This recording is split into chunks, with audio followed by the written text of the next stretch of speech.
যুদ্ধ অব্যাহত রাখার কারণে হামাস দুষছে যুক্তরাষ্ট্রকে, এ ধরনের একটি নিউজ দেখলাম। এখানে আমার প্রশ্ন,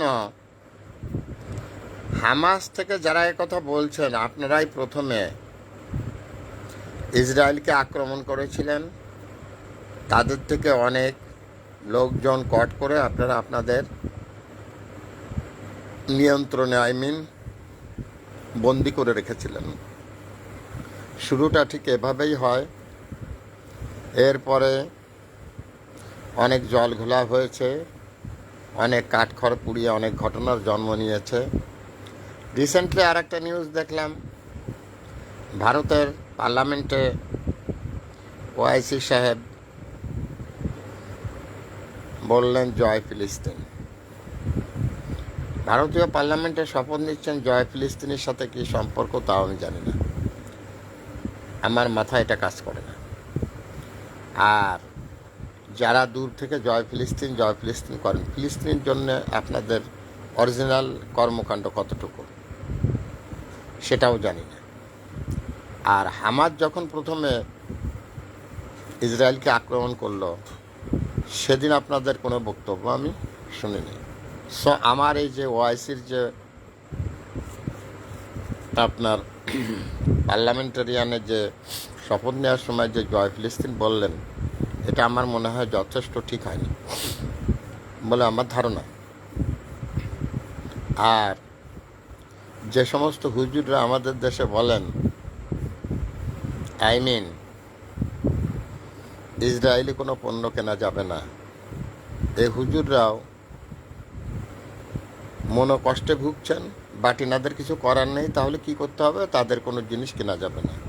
আমি এর আগেও একটা প্রোগ্রামে বলেছিলাম, মানুষ কোন পণ্য কিনবে তার পণ্যের গুণগত মান দেখে এবং দামে কিছুটা সাশ্রয় হবে। সেটা কোন দেশের তৈরি, কীভাবে তৈরি, এগুলো জানার বিষয় না, কিন্তু সেটাকে ধর্মীয়ভাবে ব্যবহার করার চেষ্টা করছেন আমাদের দেশের কিছু হুজুররা। আমিও তীব্র প্রতিবাদ জানাই, এগুলো আমার ভালো লাগে না।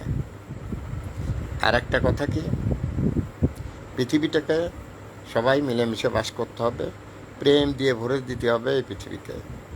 প্রেম ধর্ম বড় ধর্ম, এর বাইরে যে সমস্ত ধর্ম তার শক্তি অনেক কম। প্রেম ধর্ম বড় ধর্ম, ভালোবাসার ধর্ম বড় ধর্ম, মায়ার ধর্ম বড় ধর্ম। এই ধর্মে দীক্ষা নিতে হবে, তাহলে সব কিছু সুন্দর হবে, পৃথিবীকে বেঁচে থাকাটাও সুন্দর হবে। সবাই সবার সাথে মিলেমিশে পারস্পরিকভাবে লোভ লালসা সব কিছু অব্যাহতি দিয়ে একজন প্রকৃত মানুষের পৃথিবীর বুকে বাস করতে হবে। আর যদি হিংসা বিদ্বেষ দিয়ে পৃথিবীকে আমরা ভরিয়ে দেই, তাহলে কোনো সমাধান হবে না। মানুষ মানুষকে ভালোবাসবে, এটাই হবে তার একমাত্র ধর্ম বলে আমি মনে করি। এতে কে কি মনে করলেন এটা আমার কিচ্ছু যায় আসে না। আমি যেটা বলি সেটা আমার মগজে যেটা আসে সেটা। সব থেকে বড় ধর্ম প্রেম ধর্ম। প্রেম যেখানে নেই, ধর্ম সেখানে নেই। দ্যাটস অল আর your honour. Viral sir Mohammad Fakhrul Alam master, বিনা বেতনের পারিবারিক পাঠশালার শিক্ষক। Mobile contact now 01935204804।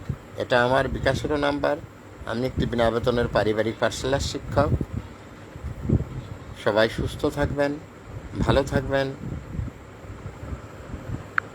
এই প্রত্যাশা নিয়ে এখনকার মতো আমি আপনাদের সামনে থেকে বিদায় নিচ্ছি। Mohammad Fakhrul Alam master, viral sir. Thanks a lot.